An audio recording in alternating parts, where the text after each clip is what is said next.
안녕하세요. 오늘도 사연살롱을 찾아주셔서 감사합니다. 결혼을 앞둔 30대 중반 여성이에요.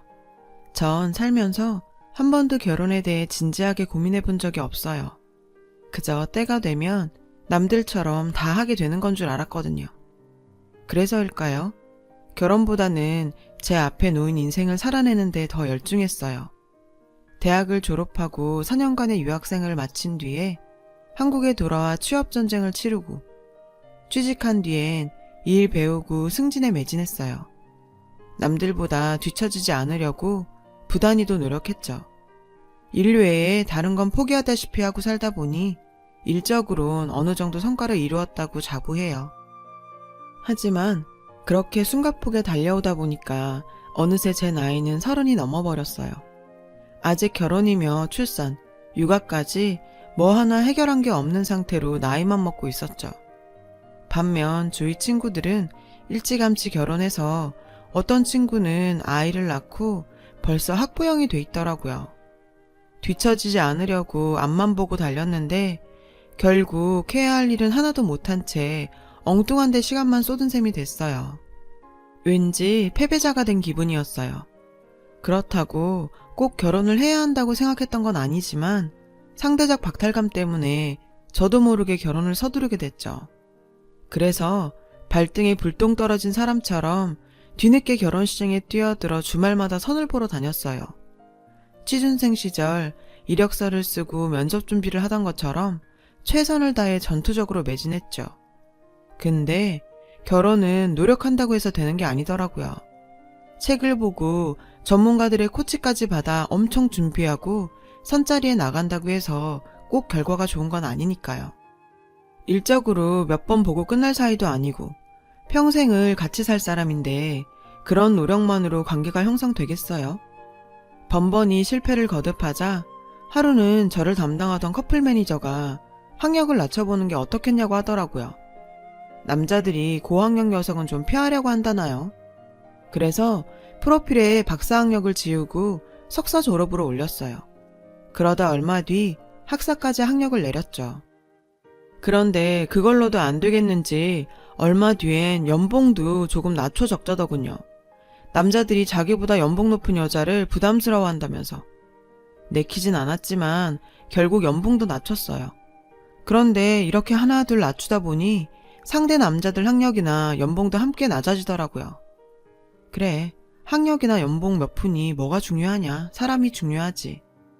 그렇게 마음을 다잡고 선자리에 나갔어요. 몇 번의 만남을 가진 어느 날 선자리에 나온 상대 남자가 그러는 거예요. 솔직히 자긴 30 넘은 여잔 여자로 안 보인다나요? 자기 엄마가 27에 자기를 낳았는데 어떻게 30 넘은 여자를 여자로 보겠냐고요.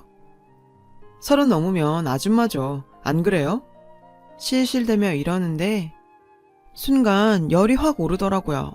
그래서 그동안 참았던 말을 쏟아냈어요. 그래요? 그럼 어쩌나? 어떻게 이번엔 내 나이도 좀 깎아드릴까요? 박사학위도 학사로 낮춰 적었고 연봉도 그쪽한테 맞춰 낮게 적었는데 그깟 나이 몇 살 못 줄이겠어요? 근데 그걸로 될까? 그쪽 키도 좀 작은 편인 것 같은데 왜? 내친 김에 내 키도 몇 cm 더 줄여드릴까요? 1cm? 2cm? 아님 넉넉하게 한 10cm? 받은 대로 똑같이 되갚아주자 남자는 얼굴을 붉히며 나가버렸어요. 어찌나 속이 상하던지 눈물이 다 나더라고요. 내가 지금 뭐 하는 짓인가. 이런 꼴 당하자고 죽어라 스펙 쌓으며 살았나. 자괴감도 들고 남들 나이트에서 연애할 때 도서관에서 책이랑 씨름하고 시간 쪽에 영어학원 뛰어다니던 제가 너무 가여웠어요. 그래서 정신 차리고 결심했죠. 이렇게까지 나 스스로를 깎아내야 가능한 결혼이라면 내가 거절이라고. 그깟 결혼 안 해도 난 행복할 자신이 있다고요. 그래서 그날부터 결혼을 위한 활동을 딱 끊었어요. 그리곤 엄마한테 지금까지의 일을 말씀드렸더니 엄마가 그러시더라고요. 그래, 잘했어. 조선시대도 아니고 결혼에 목맬 일 있니? 여자도 제 몸 건사하고 살 능력만 되면 그깟 결혼 굳이 안 해도 돼. 그러니까 바보 같은 짓 하지 말고 네 인생 살아. 알았어? 엄마 허락도 받았겠다. 다시 예전처럼 제 인생만 생각하고 살기로 했어요.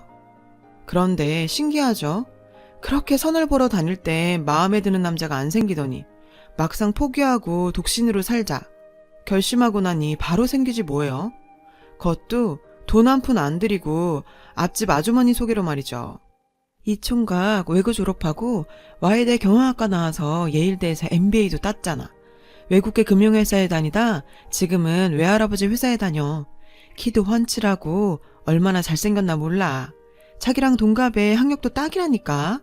사실 그 집 엄마가 예전에 목동 쪽에선 치맛바람으로 꽤 유명했거든. 그래서 그 집 자식들이 다들 공부도 잘하고 학벌도 좋다니까. 그뿐인가? 그 집 엄마가 무남동녀라서 외할아버지 회사도 그 아들한테 물려준다잖아.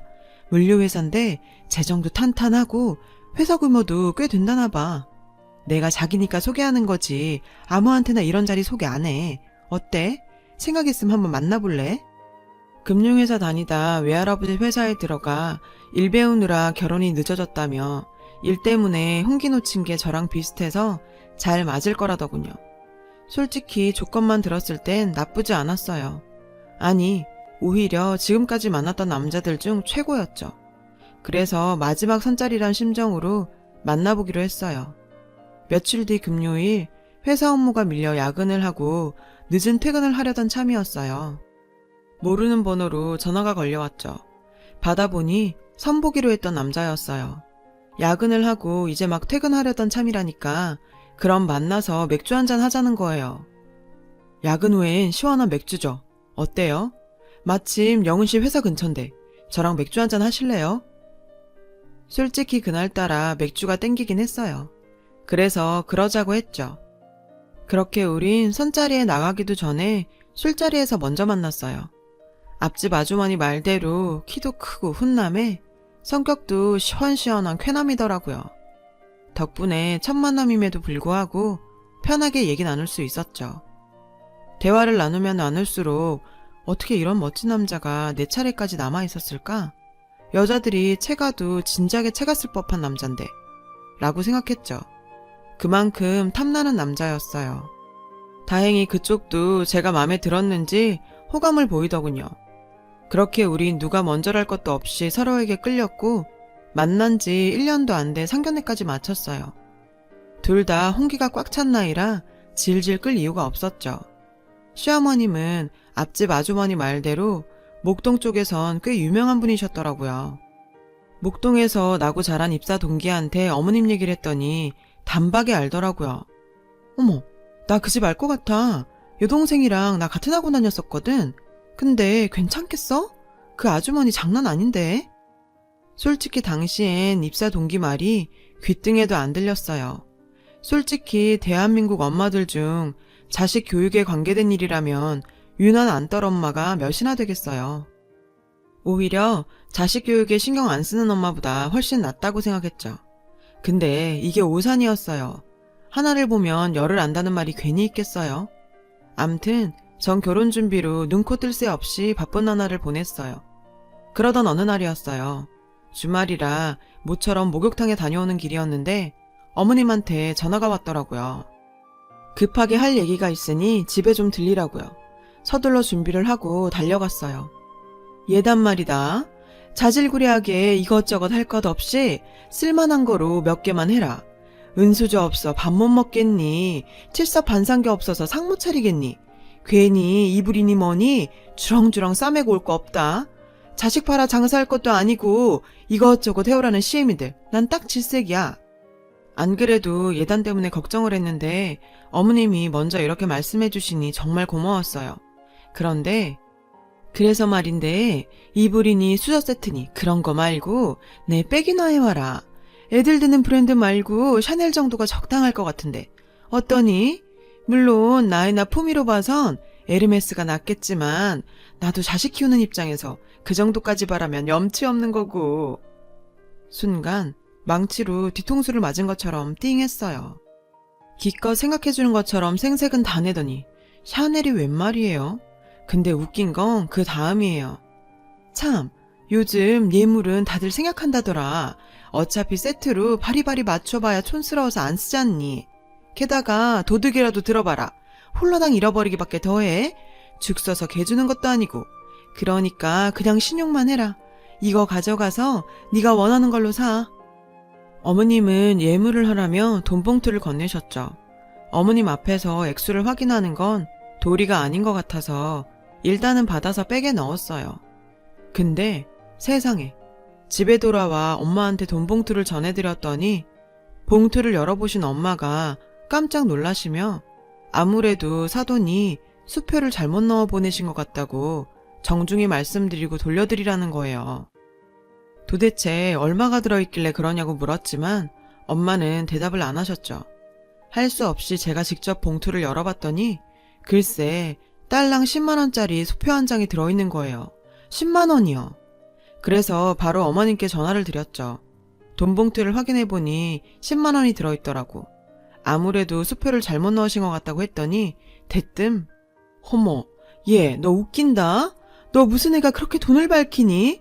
솔직히 그 나이에 내 아들 같은 남자 가당키나 하니? 예물은커녕 지가 집 사들고 와도 시원찮을 판에 뭐? 예물비가 잘못 들어와? 10만원이라도 넣어준 게 어디냐는 생각은 안 들던? 지쳐지는 생각도 않고 쪼르륵 전화를 걸어선 돈 더 내놓으라고 따지는 거야 뭐야? 사람이 양심이 있어야지. 난 더 할 말 없으니까 끊자. 기가 막히더군요. 10만원은 실수가 아니라 작정하고 보낸 돈이었어요. 신용만 하라더니 이건 뭐. 신용은커녕 금반지 하나 살 돈도 안 되는 걸 보내놓고 오히려 적반하장이더라고요. 군대 선임이 100원짜리 하나 주면서 음료랑 빵이랑 소시지까지 사고 50원 남겨오라고 했다던 우스갯소리보다 더한 일이었죠. 그제야 제 결혼을 걱정하던 입사 동기가 떠올라 시댁 평판 좀 알아봐달라 부탁을 했어요. 그랬는데 맙소사 동기로부터 전해들은 얘기는 상상을 초월했어요. 인물, 학벌, 스펙 뭐 하나 빠지는 게 없는 남자가 어떻게 지금까지 싱글일까 생각했었는데 제가 완전히 속았더라고요. 제가 속은 거에 비하면 얼마 전 어머님이 제게 했던 뻔뻔한 행동은 일도 아닌 거였어요. 글쎄 알고 보니 그동안 얘랑이는 2번이나 파혼을 했더라고요. 모두 어머님 탓이었죠. 말도 안 되는 예단을 요구하는 건 기본이고 심지어 도박빚을 갚으려고 예비사돈댁에서 돈까지 빌려 쓰곤 나몰라라 하기도 했다더라고요. 그 일로 소송도 걸리고 결국 파혼까지 했고요. 그뿐이 아니었어요. 저랑 결혼 얘기가 오가는 중에도 어머님은 주변에 혼처를 알아보고 다녔더라고요. 얘랑이 선짜리 나가길 거부하자 회사에 데리고 가서 억지로 만나게 했죠. 워낙 행실이 천박하고 도박에 빠져 정신 못 차리는 바람에 친정 아버지로부터 의절까지 당한 상태더라고요. 상황이 이렇다 보니 아들 결혼을 빌미로 어떻게든 도박 자금을 챙길 생각뿐이었던 거죠. 샤넬백도 현금으로 돌리려고 필요했던 거고요. 갈등이 됐어요. 얘랑이 자체는 놓치고 싶지 않은 남자인데 시어머니 자리를 보면 절대로 얽히고 싶지 않았으니까요. 결혼하기 전부터 이런 식으로 나오는데 결혼 뒤에는 말 안 해도 뻔할 거고요. 이 남자가 평생 내 바람막이가 돼줄 수 있을까? 아무리 생각해도 불가능할 것 같았어요.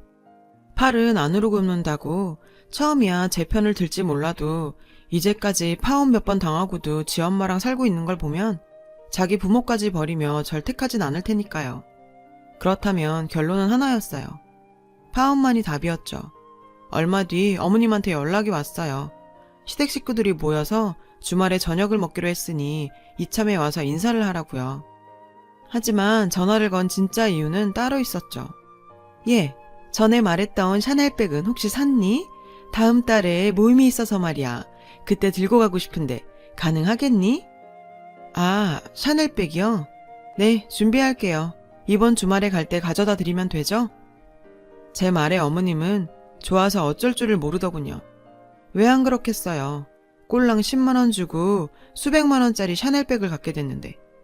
그리고 드디어 약속한 날이 됐어요. 전 어머님께 드릴 백을 들고 예비시댁으로 향했어요. 어머님은 제 손에 들린 쇼핑백을 보자 입이 귀까지 찢어졌어요. 그리고는 어서오란 말도 없이 쇼핑백을 낚아채곤 안으로 들어갔죠. 집 안에는 시댁 식구들로 가득했어요. 시고모님들과 작은아버님, 사촌 동생들까지 잔뜩 모여 있었죠. 다들 반갑게 절 맞아주셨어요. 어머님은 그 와중에 백을 꺼내 들곤 식구들 앞에서 자랑을 해댔죠. 역시 딱 내 취향이야. 스타일이 나랑 너무 잘 어울리지 않아? 어머님은 백을 들고 시고모들 앞에서 한껏 자랑을 했어요. 그때였어요. 부러운 눈으로 시어머니 손에 들린 백을 보고 있던 시누이가 황당한 표정으로 외쳤어요. 뭐야? 이거 샤넬백이 아니라 채널백이잖아. 짝퉁이네, 짝퉁. 그제야 어머님은 눈이 동그래져선 백을 이리저리 살폈어요. 그리곤 얼굴이 확 구겨졌죠. 이런, 진짜 짝퉁이잖아. 얘, 너 이게 어떻게 된 거니? 간도 크지. 어떻게 예단을 짝퉁으로 가져올 생각을 해? 니네 부모님도 이 사실을 아니? 알고 네 손에 이딴 걸 들려보낸 거냐고? 아니 어떻게 경우 없이 이런 짓을 해? 어머님도 참, 경우 없긴 어머니만 하겠어요. 예물하라고 꼴랑 10만 원 주시군. 예단으로 700만 원도 넘는 샤넬백을 사오라니. 이보다 경우 없는 짓이 어딨겠어요. 그래서 어머님이 주신 10만 원으로 짝퉁백 사드렸는데 왜? 마음에 안 드세요? 딱 어머님 취향이라면서요. 제가 봐도 어머님한텐 샤넬보단 채널이 제격인데 안 그래요? 뭐? 너 지금 그걸 말이라고 해? 이게 우리 집을 무시해도 정도가 있지. 지금 뭐 하는 짓이야? 그럼 어머님은요? 저 몰래 저 사람한테 선짜리 나가라고 강요하셨다면서요. 회사까지 여자들 데리고 가서 강제로 선보게 하셨고요. 그뿐인가요? 저희 엄마한테 돈까지 꾸셨더라고요. 1,000만 원이나. 일주일만 쓰고 주신다더니 3개월이 지났는데도 안 갚으시고 이젠 아예 저희 엄마 전화도 안 받으신다면서요. 제 말에 예랑이는 버럭 소리를 질렀어요. 엄마, 이게 다 무슨 소리야? 엄마 또 도박해? 그래서 돈 빌린 거야? 아니야. 개돈 내느라 빌린 거야. 다음 달에 개 타면 갚을라 그랬어. 얘, 내가 어련히 알아서 갚을까?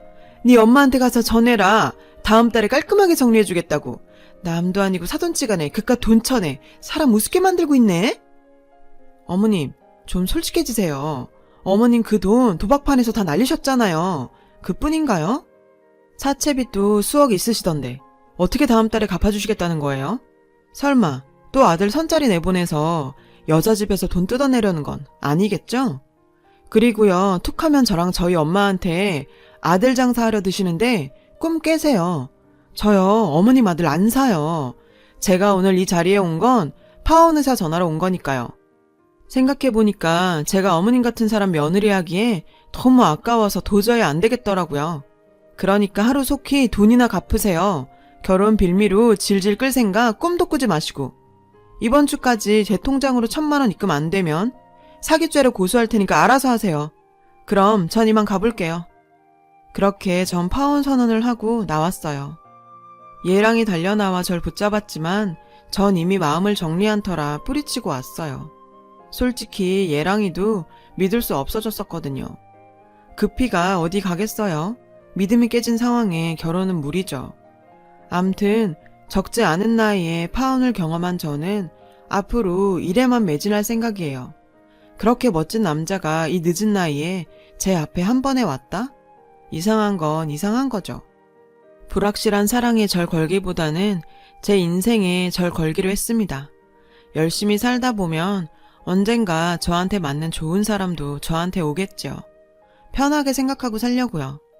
희한한 사람들도 많지만 세상엔 좋은 사람들도 많으니까요. 제 사연을 들어주셔서 감사해요. 추운 날씨에 감기 조심하세요. 여러분, 사연 댓글에 응원과 현명한 조언 부탁드려요. 좋아요와 구독은 저에게 큰 힘이 됩니다. 오늘도 좋은 일 가득하세요.